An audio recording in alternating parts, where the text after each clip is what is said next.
Hello and welcome to this special edition of the 5 Cent Cigar Newscast. I'm Leah Crowley, thank you for joining us. Stay tuned as we dive into the unknown history of URI's campus. They don't know that they're parking on top of an archaeological site when they park down on Plains Road parking lot or whatever. This area was once used by the Narragansett people. We don't know necessarily how big the sites were, how many people, but certainly they were reusing that land over and over again. So there's lots of archaeological remains found in that sort of low plain area. A new class is looking to educate the URI community on this land's history. Professor Mather and Professor DeCesare and I created this class. We developed a walking tour in last October, about a year ago, and then decided to turn it into a 1-credit class this fall. The class is a collaborative effort with the Tomahawk Museum. There were a number of themes that we were looking at, and one of the central ones was this relationship between peoples, between the Euro-American people that colonized and dominate this world, and the Narragansett people that were here before and still continue today and still survive.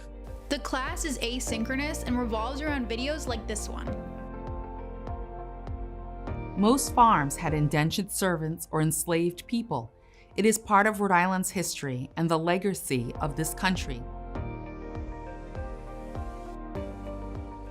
This house behind me in the middle of campus is actually really old. It was once a daycare, a women's only dorm, and a tea house. But before all of that, it was the home of the Niles family, plantation owners whose African American and native slaves worked this land. So the house is the original farmhouse that was on the land when it was acquired by the state at the end of the 19th century. And it was built at a time when the land was being farmed and there were slaves, both indigenous people and African American people working the land. The university has put in considerable amount of money in terms of replacing like the roof, the coarse things that need to be replaced, but there's still a lot of work that needs to be done. As of right now, any plans for renovating or repurposing the house are on hold because of COVID-19. It needs, the problem with the Watson House, it needs a lot of renovation to make it usable. Remnants of URI's history with the Niles plantation can also be found just outside the Ryan Center at the Niles family burial ground, which is marked by a stone wall and a plaque. The signage down at the Niles burial ground doesn't seem to really fit what the Niles burial ground represents. An excerpt from the plaque reads, "This small burial place is rooted in Rhode Island's multicultural history. The area contains the remains of ancient and diverse settlers." It doesn't make clear that there may be enslaved people buried there may be indigenous people that were enslaved buried there, and it's certainly an issue that Lorenz Spears from the Tomahawk Museum raised. There's a general feeling of dissatisfaction about it. It does refer to diverse peoples. It doesn't really explicitly make clear what's happened at that place. What's interesting, of course, is that it's one small part of the colonial history that's preserved and has survived the passage of time, whereas the sort of 5,000-10,000 year span of Narragansett history has almost been erased from the landscape. So this tiny plot of Euro-American history is preserved, whereas the vast extent of Narragansett history is mostly erased from the landscape. Not only is our campus on Narragansett people's land, but it is also located just 4 miles away from the site of the Great Swamp Massacre.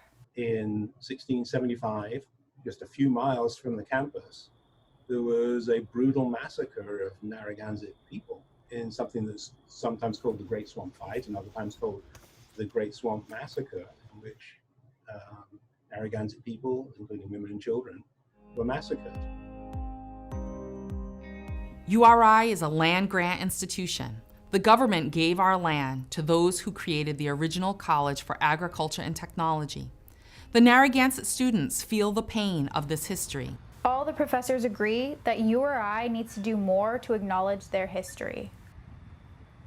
There's no buildings on campus that have anything to do with the indigenous people. They're all named after politicians and presidents and officials at the University of Rhode Island. So there's a sort of disconnect between how the university represents its past and that actual past, and sort of the depth of perhaps controversy and pain associated with that past. One suggestion for the university to better acknowledge their history? Narragansett people shouldn't pay tuition at the University of Rhode Island. If you look at the history of what's taken place here, and you look at the battle for survival that the tribe has had over the last 300 years, I think it would be fitting and proper for the university to recognize that history. Native students have and continue to attend URI with the hope that someday reparations will be addressed and all Narragansett students will be provided a full tuition waiver or scholarship to attend. Considering there are only about 3,000 Narragansett people from infant to elder, that should be doable. The professors hope that more awareness will come from their class. I know that there's definitely some awareness in the administration, but when you talk about kind of going up to the president and provost, and I don't know, I sent them our pamphlet from our walking tour, but I don't know if they read it. The laws put into place are meant to control, subjugate, and oppress us. However, our community is resilient and has continued its survivance throughout these 400 years of oppression. We are still here and connected to our homeland, our culture, community, and traditional ecological knowledge. From Kingston, Rhode Island, Leah Crowley reporting. URI's Board of Trustees recently approved granting the Tomahawk Museum university land so they can relocate. The university recognized that they are on Indigenous people's lands. However, they will not be paying for the construction of the new museum. That's all we have for you today at the 5 Cent Cigar Newscast. For more information on the Tomahawk Museum, go to www.tomahawkmuseum.org.